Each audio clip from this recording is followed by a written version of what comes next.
Hello students, welcome to my YouTube channel. So in this lecture we are going to discuss about the ductility test of bitumen.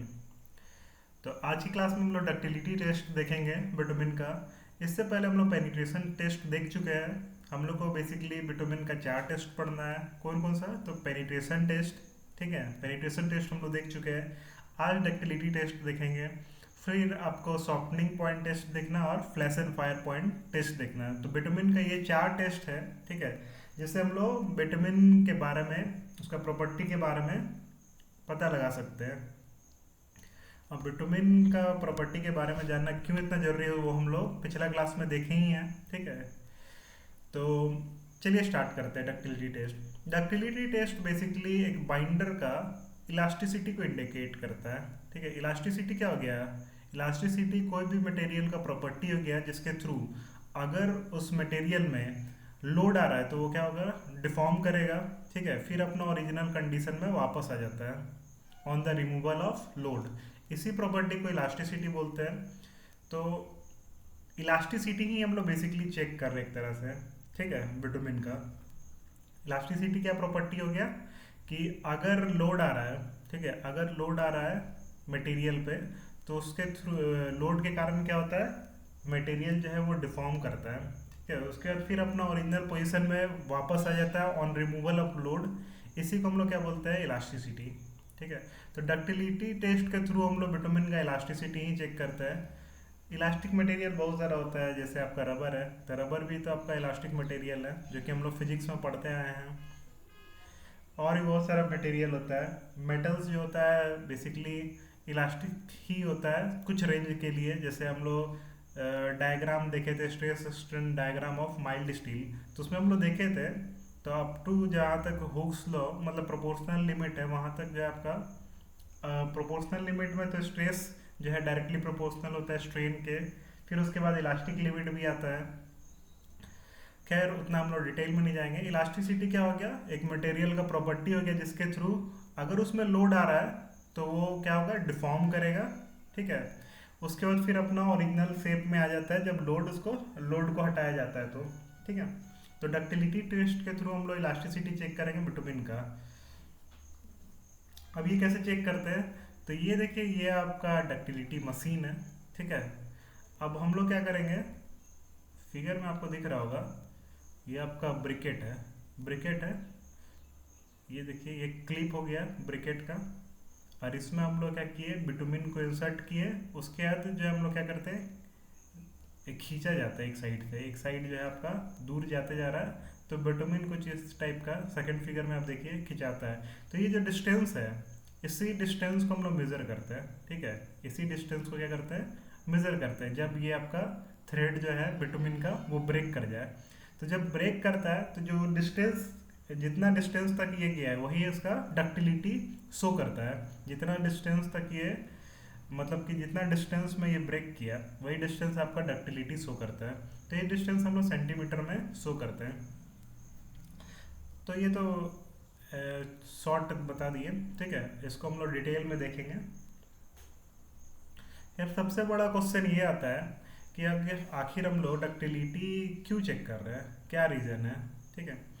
तो अभी just हम लोग बताया कि ductility आपका elasticity को show करता है। मान लीजिए ऐसा हो कि अगर आपका बिटुमिन जो है, यहाँ पे हम लोग बिटुमिन का बात कर रहे हैं, तो बिटुमिन अगर आपका डक्टाइल नहीं होगा तो उससे अगर हम लोग पेवमेंट बना दिए, जैसे कि रोड बना दिए, ठीक है। अब आपका व्हीकल आ रहा है तो ये आपका व्हीकल का व्हील हो गया, ये आपका व्हीकल है। तो व्हीकल आ रहा है तो वहाँ पे क्या है, वहाँ पे जो आपका पेवमेंट है तो वहाँ पे एक लोड लगेगा। तो लोड के कारण जो है आपका क्या होगा? डिफॉर्म होगा, ठीक है। अगर डिफॉर्म होने के बाद जैसे कि व्हीकल चल गया तो डिफॉर्म होने के बाद ये अगर अपना ओरिजिनल शेप में नहीं आएगा तो क्या होगा? क्रैक डेवलप हो जाएगा।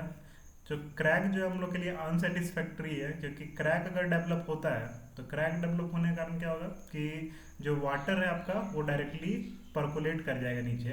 अब परकोलेट करेगा तो आपका सब ग्रेड भी खराब हो जाएगा, सब बेस भी खराब हो जाएगा। तो नीचे का जितना लेयर है सब में वो इफेक्ट डालेगा, जिससे हम लोग का पूरा जो है पेवमेंट फेल कर जाएगा, ठीक है। इसीलिए अनसेटिस्फैक्ट्री है। तो हम लोग इसीलिए भी डक्टिलिटी टेस्ट करते हैं, ठीक है। अब ये कैसे टेस्ट किया जाता है उसके बारे में हम लोग जानेंगे। तो इसमें सबसे पहला चीज़ कि क्या क्या इक्विपमेंट चाहिए उसके बारे में हम लोग देखेंगे, ठीक है। तो पहला जो मोस्ट इम्पोर्टेंट हम लोग का इक्विपमेंट है वो है ब्रिकेट। तो ये आपका ब्रिकेट दिख रहा है। ब्रिकेट में आपका दो क्लिप लगा हुआ है, ये पहला क्लिप हो गया, ये दूसरा क्लिप हो गया। और ये जो आपका दोनों साइड है, ये साइड को रिमूव किया जा सकता है, ऐसे तो रिमूव सब हो सकता है, ठीक है। अब आगे देखिए, सेकंड जो हम लोग को इक्विपमेंट चाहिए वो है आपका pulling device with measuring dial. अब यही जो आपका डक्टिलिटी मशीन है, इसी से हम लोग टेस्ट करते हैं डक्टिलिटी बिटुमिन का। अब इसमें जो आपका मेजरिंग डायल भी लगा हुआ है, जिससे हम लोग मेजर करते हैं कितना डिस्टेंस तक जो है आपका, कितना डिस्टेंस तक थ्रेड जो है ब्रेक किया, ये भी हम लोग मेजर कर लेते हैं, डिस्टेंस भी। प्लस इसमें बहुत सारी चीज़ लगा होता है कि यूनिफॉर्म रेट से जो है आपका ये आगे बढ़ता है, ये भी इस मशीन के थ्रू हो पाता है। तो ये सब कारण है। आगे देखते हैं, हम लोग को थर्ड में चाहिए वाटर बाथ, फोर्थ में चाहिए थर्मोमीटर, फिफ्थ में ब्रास प्लेट, सिक्स्थ में नाइफ। तो इतना सारा इक्विपमेंट हमको चाहिए, तब जाके हम लोग डक्टिलिटी टेस्ट कर पाते हैं। अब इसका टेस्ट प्रोसीजर देख लेते हैं, डक्टिलिटी टेस्ट कैसे किया जाता है। तो सबसे पहले जो मोस्ट इम्पॉर्टेंट थिंग है, सबसे पहले हम लोग क्या करते हैं, विटामिन लेंगे। विटामिन को आप फिगर बस देखिए, ये टेस्ट प्रोसीजर जो है आप लोग पढ़ लीजिएगा, हम फिगर से ही ये पूरा बता दे रहे हैं, ठीक है। यहाँ फिगर देखिए, तो सबसे पहले हम लोग क्या किए, विटामिन को हीट किए। तो हीट कितना करना है, तो हीट करना है आपको 75 डिग्री सेल्सियस से लेके 100 डिग्री सेल्सियस, यहाँ पे लिखा हुआ है। अब 75 डिग्री सेल्सियस से 100 डिग्री सेल्सियस में अगर हीट करेंगे तो वो क्या होगा, इतना फ्लूइड हो जाएगा कि आराम से उसको हम लोग ब्रैकेट में डाल सकते हैं। ब्रिकेट में डालने से पहले, इस विटामिन को ब्रिकेट में डालने से पहले हम लोग क्या करते हैं, एक पेस्ट बनाते हैं, किसका, ग्लिसरीन और डेक्सट्रीन का। तो इसमें इक्वल पार्ट लेंगे, जितना ग्लिसरीन लेंगे, नीचे ग्लिसरीन है आपका, ऊपर है डेक्सट्रीन। अब इसका हम लोग पेस्ट क्यों बना रहे हैं, तो इसका पेस्ट बनाते इसलिए ताकि आपका ब्रिकेट में जो हम लोग इस पेस्ट को लगा सकें। अगर ये देखिए नीचे आपका ब्रास प्लेट है, फिर हम लोग क्लिप के दोनों साइड, इंटीरियर साइड में क्या करेंगे, लगा देंगे आपका ये मिक्सचर। क्यों लगाएंगे, ताकि आपका जो आपका विटामिन जो है, अगर उसमें हम लोग इंसर्ट करेंगे तो विटामिन जो है वो स्टिक ना कर जाए इसके सरफेस में। इसीलिए हम लोग क्या करते हैं, सबसे पहले ये ग्लिसरीन और डेक्सट्रीन का एक बढ़िया सा मिक्सचर बना लेते हैं, उसके बाद इसको लगा देते हैं पूरा आपका ब्रिकेट मोल्ड में, इंटीरियर साइड में भी, क्लिप के इंटीरियर साइड में भी, फिर ये पूरा प्लेट में भी लगा लेते हैं ताकि आपका स्टिक ना कर जाए विटामिन। अब क्या करेंगे, जब पूरा हम लोग मिक्सचर लगा लिए, उसके बाद जो है इससे हम लोग विटामिन को इसमें डाल देंगे। जो फ्लूइड विटामिन है आपका हीट करने के बाद, उसको हम लोग ये आपका ब्रिकेट मोल्ड में डाल दिए, ठीक है। डालने के बाद इसको एयर में कुछ समय के लिए छोड़ दिया जाता है ताकि ये थोड़ा सा सॉलिडिफाई हो सके। उसके बाद क्या करते हैं हम लोग को, चूंकि टेस्ट के लिए कांस्टेंट टेम्परेचर चाहिए होता है 27 डिग्री सेल्सियस का, तो इसको अचीव करने के लिए हम लोग क्या करते हैं, वाटर बाथ में इसको डाल देते हैं। जो आपका ब्रिकेट मोल्ड है उसको वाटर बाथ में हम लोग डाल दिए, देखिए ये आपका वाटर बाथ है, वाटर बाथ में डाल दिए। और इसमें टेम्परेचर वाटर बाथ में जो है आपका हम लोग कांस्टेंट रख देते हैं, 27 डिग्री सेल्सियस हम लोग सेट करके कांस्टेंट रख देते हैं। तो इसको करीब जो आपका 85 मिनट से लेके 95 मिनट तक जो है हम लोग वाटर बाथ में रखते हैं, ताकि जो आपका टेस्ट के लिए जितना टेम्परेचर हम लोग को चाहिए विटामिन में 27 डिग्री सेल्सियस, वो अचीव कर जाए हम लोग, ठीक है। तब जाके हम लोग टेस्ट करेंगे। तो वाटर बाथ में इसको हम लोग एक तरह से 1.5 घंटा के लिए डाल दिए, ठीक है। और यहाँ पर टेम्परेचर कितना सेट कर दिए, तो 27 डिग्री सेल्सियस। उसके बाद क्या करेंगे, इसको निकालेंगे ब्रैकेट मोल्ड को, ठीक है। ब्रैकेट मोल्ड को निकालने के बाद हम लोग अब जो है मेन जो आपका पुलिंग डिवाइस है, मतलब जो आपका डक्टिलिटी टेस्ट का जो मशीन है, उसमें हम लोग क्या करते हैं, ब्रिकेट मोल्ड को सेट कर देते हैं कुछ इस तरह से। देखिए तीनों ब्रिकेट मोल्ड को सेट कर दिया गया डक्टिलिटी मशीन में।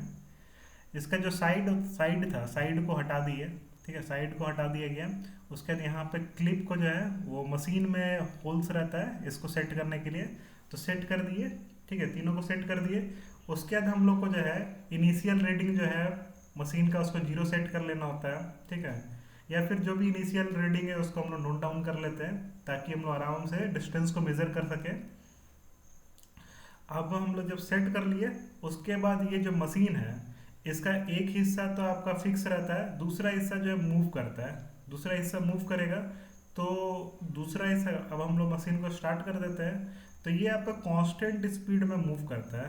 ये आपका 50 mm/मिनट कांस्टेंट स्पीड में मूव करेगा, ठीक है, मूव कर रहा है 50 mm/मिनट। तो उसमें मूव कर रहा है तो धीरे धीरे जो आपका बिटुमिन को ये खींच रहा है, ठीक है।